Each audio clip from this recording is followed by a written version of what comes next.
On est à moins d'un mois du premier tour. Là, cela, c'est le premier débat, la première fois que vont être confrontés à la fois les projets, les visions de Sébastien Delogu, Martine Vassal, Franck Alizio et Benoît Payan. C'est tous contre Benoît Payan ce soir? C'est ce qui pourrait se passer? Pas forcément, pas forcément. Je tiens à souligner, effectivement, vous l'avez dit, que c'est la première fois qu'ils sont les 4 réunis. Et c'est important puisqu'on a vu le dernier sondage que vous avez eu la gentillesse de nous présenter, que c'est un scénario de quadrangulaire qui se dégage au second tour, ce qui veut dire que les 4 candidats pourraient se maintenir et que dans ce cadre, finalement, c'est pas forcément l'enjeu d'être tous contre Payan.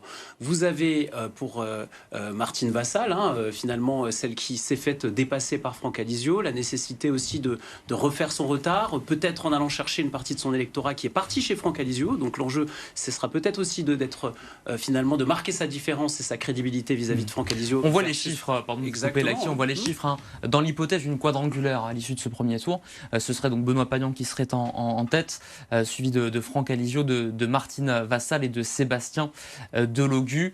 Ça, ce sont les intentions de vote au premier tour que l'on voit désormais. 31% pour Benoît Payan, 29% pour Franck Alizio, 21% pour Martine Vassal et Sébastien Delogu. Selon ses intentions de vote, les 2 derniers candidats dans l'ordre joueraient un peu les arbitres dans ce scrutin, finalement. Hervé Vaudois. Alors, évidemment, oui. Leur attitude entre les 2 tours conditionnera beaucoup de choses. Sébastien Delogu a dit à plusieurs reprises qu'il prendrait ses responsabilités entre les 2 tours. On ne sait pas exactement ce que ça veut dire. Est-ce que ça veut dire qu'il se présentera ou est-ce que ça veut dire qu'il se retirera? On ne sait pas. Pareil pour Martine Vassal. Il ne faut pas oublier que lors des 2 dernières élections régionales, les listes de gauche s'étaient retirées pour empêcher le risque d'une élection du RN à la tête de la région. Est-ce que Martine Vassal osera faire la même chose? C'est pas écrit, mais j'y crois pas 5 minutes, mais c'est une possibilité.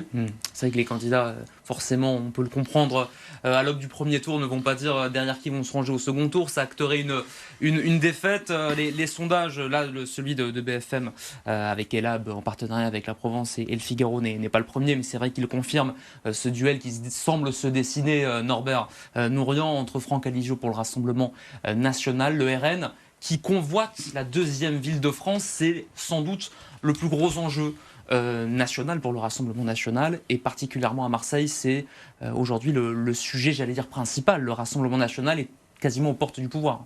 Alors c'est carrément aux portes du pouvoir. On le verra au soir du premier tour. Mais ce qui me paraît intéressant par rapport à ce que vous avez dit précédemment, c'est comment les candidats ont conservé ou ont perdu leur socle électoral.